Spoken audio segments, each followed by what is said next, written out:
নমস্কার, সেনগুপ্তাস হোম কিচেনে আরও একবার আপনাদের স্বাগত জানাই। আজ আমরা কাঁচকলার কোপ্তাকারির রেসিপি আপনাদের সাথে শেয়ার করব। এই কাঁচকলার কোপ্তাকারিটা সম্পূর্ণ নিরামিষ পদ্ধতিতে মা বানিয়ে দেখাবে। এটা বানানোর জন্য 3টে কাঁচকলাকে খুব ভালো করে ধুয়ে মাঝখান থেকে 2 টুকরো করে কেটে নেওয়া হয়েছে, আর একটা আলুকে মাঝখান থেকে টুকরো করে এবার এগুলোকে সেদ্ধ করে নিতে হবে।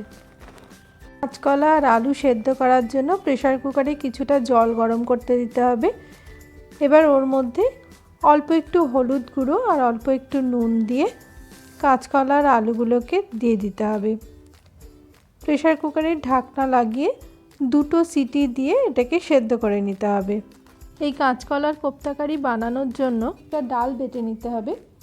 এখানে মটর ডাল বাটলে খুব ভালো হয়, আমাদের এখানে সবসময় মটর ডাল পাওয়া যায় না, তাই আমরা ছোলার ডালই বেটে নিচ্ছি। এইভাবে ডালটাকে মিহি করে বেটে নিতে হবে। তারপর আর একটা মশলা তৈরি করতে হবে। তার জন্য একটা মিক্সিং জারে একটা বড় টমেটোকে 4 টুকরো করে কেটে নেওয়া হয়েছে, 6টা কাজু, 2টো কাঁচা লঙ্কা আর 1 ইঞ্চি মতো আদাকে টুকরো করে ওটাকে একসাথে খুব ভালো করে পেস্ট বানিয়ে নিতে হবে। এরকম একটা মিহি পেস্ট রেডি করে নিতে হবে। আর একটা বাটির মধ্যে 1/2 চা চামচ হলুদ গুঁড়ো, 1/2 চা চামচ জিরে গুঁড়ো আর 1/2 চা চামচ লঙ্কা গুঁড়োকে জল দিয়ে খুব ভালোভাবে গুলিয়ে ওটাকে রেখে দিতে হবে। ঝালটা আপনারা নিজেদের পছন্দ মতো দেবেন। এবার যে কাঁচকলা আর আলুটাকে সেদ্ধ করা হয়েছিল, প্রেসার কুকারের স্টিমটা বেরিয়ে গেলে ওগুলোকে বার করে নিতে হবে, আর এইভাবে ওগুলোর খোসাগুলোকে ছাড়িয়ে নিতে হবে। সব খোসা ছাড়ানো হয়ে গেলে ওগুলোকে খুব ভালো করে ম্যাশ করে নিতে হবে। এবার এর মধ্যে যে ডালটা বেটে রাখা ছিল ওই ডাল থেকে 1.5 চামচ মতো দিয়ে দিতে হবে, 1 চামচ নারকেল কোড়া, স্বাদ মতো নুন, সামান্য একটু লঙ্কার গুঁড়ো, সামান্য হলুদ গুঁড়ো আর একদম সামান্য গরম মশলা গুঁড়ো দিয়ে জিরে আর ধনেকে ড্রাই রোস্ট করে রাখা ছিল ওটাকে খুব ভালো করে গুঁড়িয়ে নিয়ে ওই গুঁড়ো মশলার থেকে 1 চা চামচ মতো দিয়ে আর সামান্য একটু চিনি দিয়ে খুব ভালো করে মেখে নিতে হবে। এমনভাবে মাখতে হবে যাতে এতে কোনো দলা না থাকে। খুব সুন্দরভাবে মাখা হয়ে গেছে।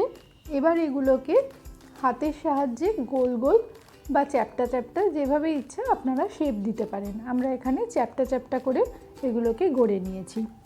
সব বড়াগুলোকে এইভাবে গড়ে নিতে হবে। সব কোপ্তাগুলোকে এইভাবে চ্যাপ্টা চ্যাপ্টা শেপ দিয়ে আমাদের গড়া হয়ে গেছে। এবার কড়াই কিছুটা সর্ষের তেল দিয়ে দিতে হবে বড়াগুলো ভাজার জন্য। এই রান্নাটা পুরোটাই সর্ষের তেলে হবে। এবার তেলটা গরম হয়ে গেলে ওর মধ্যে এক এক করে বড়াগুলোকে ছেড়ে দিতে হবে। তেলটাকে ভালো মতো গরম করে নিয়ে তারপরে কিন্তু বড়াগুলোকে ছাড়বেন।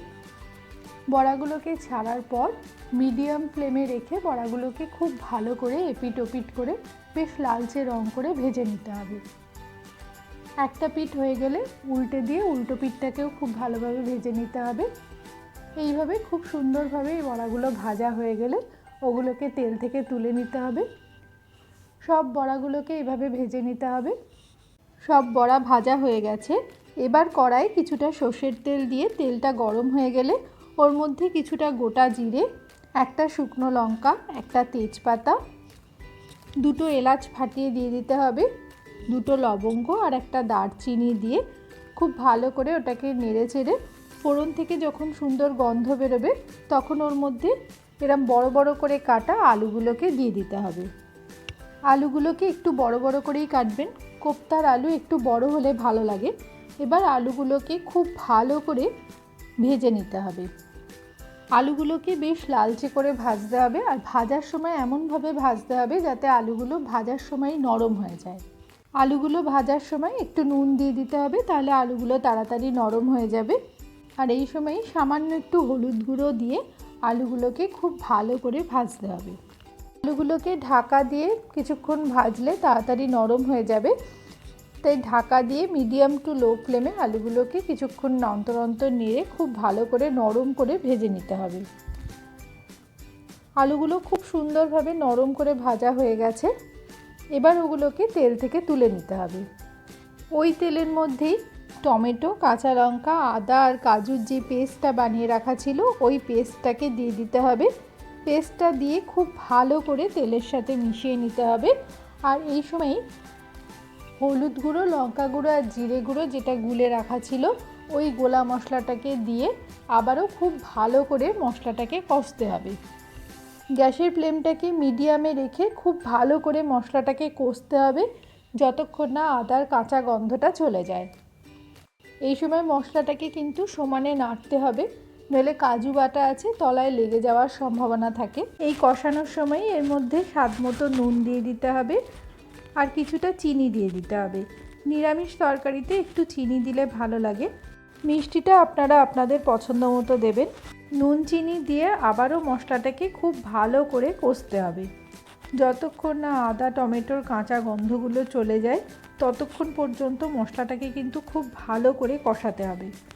মশলা যত ভালো কষানো হবে তরকারির স্বাদ তত ভালো আসবে। মশলাটা বেশ কিছুটা কষানো হয়ে গেলে তখন এর মধ্যে ভেজে রাখা আলুগুলোকে দিয়ে দিতে হবে। আলুগুলোকে দিয়ে আবারও খুব ভালো করে মশলার সাথে মিশিয়ে নিয়ে এবার এর মধ্যে যেই বাটিতে মশলা ছিল ওই বাটিতে কিছুটা জল দিয়ে বাটি ধোয়া জলটাকেও দিয়ে দিতে হবে। জলটা দিয়ে আবারও খুব ভালো করে কষিয়ে যখন মশলা থেকে তেল ছেড়ে যাবে আর মশলায় কোনো কাঁচা গন্ধও থাকবে না তখন বুঝতে হবে মশলাটা খুব সুন্দরভাবে কষানো হয়ে গেছে। মশলা কষাতে কষাতে আলুগুলোও কিন্তু প্রায় সেদ্ধ হয়ে এসছে। এবার এর মধ্যে পরিমাণ মতো গরম জল দিয়ে দিতে হবে। এই রান্নায় জলের পরিমাণটা একটু বেশি দিতে হয়, নইলে কোপ্তাগুলো পরে ঝোল টেনে নেয়। জলটাকে খুব ভালো করে মিশিয়ে নিয়ে এবার ঢাকা দিয়ে মিডিয়াম ফ্লেমে কিছুক্ষণ রেখে দিতে হবে আলুগুলো সেদ্ধ হওয়ার জন্য। ফিরে এলাম কিছুক্ষণ পর, আলুগুলো খুব সুন্দরভাবে সেদ্ধ হয়ে গেছে। এবার এর মধ্যে কোপ্তাগুলোকে দিয়ে দিতে হবে। কোপ্তাগুলোকে ঝোলের মধ্যে খুব ভালোভাবে মিশিয়ে নিতে হবে। সব কোপ্তাগুলো দেওয়া হয়ে গেছে।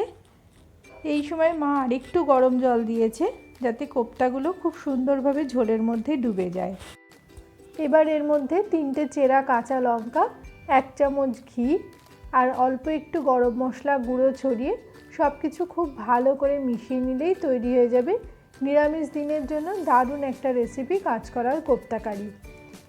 এটা আপনারা অনেকেই বানিয়েছেন, যারা বানাননি তারা অবশ্যই বানিয়ে দেখবেন আর কমেন্ট বক্সে আমাদেরকে জানাতে ভুলবেন না কেমন লাগলো। আপনাদের যদি ভালো লেগে থাকে তাহলে একটু লাইক কমেন্ট আর শেয়ার করে পাশে থাকবেন। আপনারা যদি চ্যানেলটাকে সাবস্ক্রাইব করে না থাকেন তাহলে সাবস্ক্রাইব করে পাশে থাকা বেল বাটনটা টিপে দেবেন পরবর্তী ভিডিও নোটিফিকেশনের জন্য।